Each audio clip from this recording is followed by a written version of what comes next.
ሆስፒታል የሚመጡ የተለያዩ የሪፎርም አፈጻጸሞች አሉ በመንግስት የተሰጡን እነኚህን ሪፎርሞችን በሚገባ ተግባራዊ በማድረጋችን ልንሸለም ችለናል።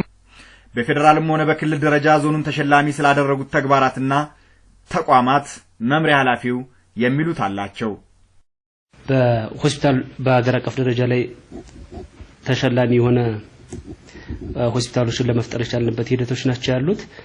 ያው በአገር አቀፍ ደረጃ ላይ እንደሚታወቀው በአማራ ክልል ካሸለሙት በጣም ሰፊ ካቀረብናቸው 100% ያሸለመው ዞን የደቡብ ወሎ ዞን ነው።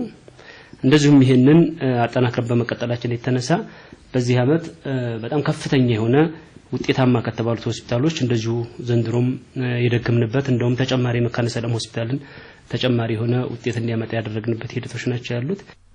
አዎ እንግዲህ ሁሉንም የጤና ትሩፋቶችን እንዳስብንል የትየለለ ይሆናልና በሚቀጥለው መልእክት ልንሰናበት ግድ ሆነ። ይህ መልካም ጅምር አለ ስንል ጉድለቶች ወደፊት መስተካከል ያለባቸው መሆኑን በመጠቆም የሚፈለገው ግብ ላይ ግን ደርሰናል ማለት እንዳልሆነ ሊሰመርበት ይገባል። ከዚህ የበለጠ የህዝብ እርካታ ለመፍጠር ትጋቱና ጥረቱ ተጠናክሮ መቀጠል አለበት። በጤና መምሪያ ኃላፊው መልእክትም ተሰናበትናችሁ።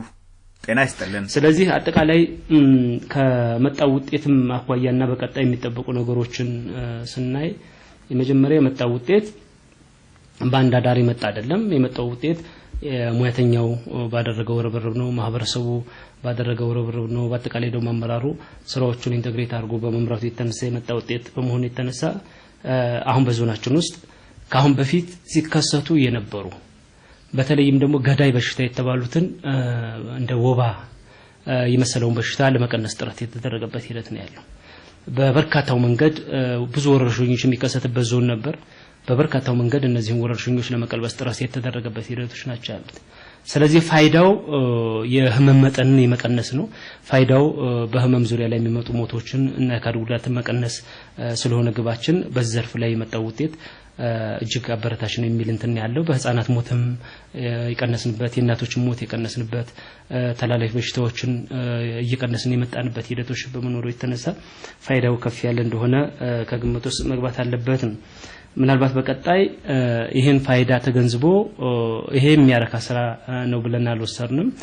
ነገር ግን ለቀጣይ አመታት ብርታት ስለሚሆነን ጉልበት ስለሚሆነን እነዚህን ቀምረን በዚህ አመት በጣም በሰፊው ርብርብና ከሄድባቸዋለን ብለን የመረጥናቸው የትኩረት መስኮች አሉ።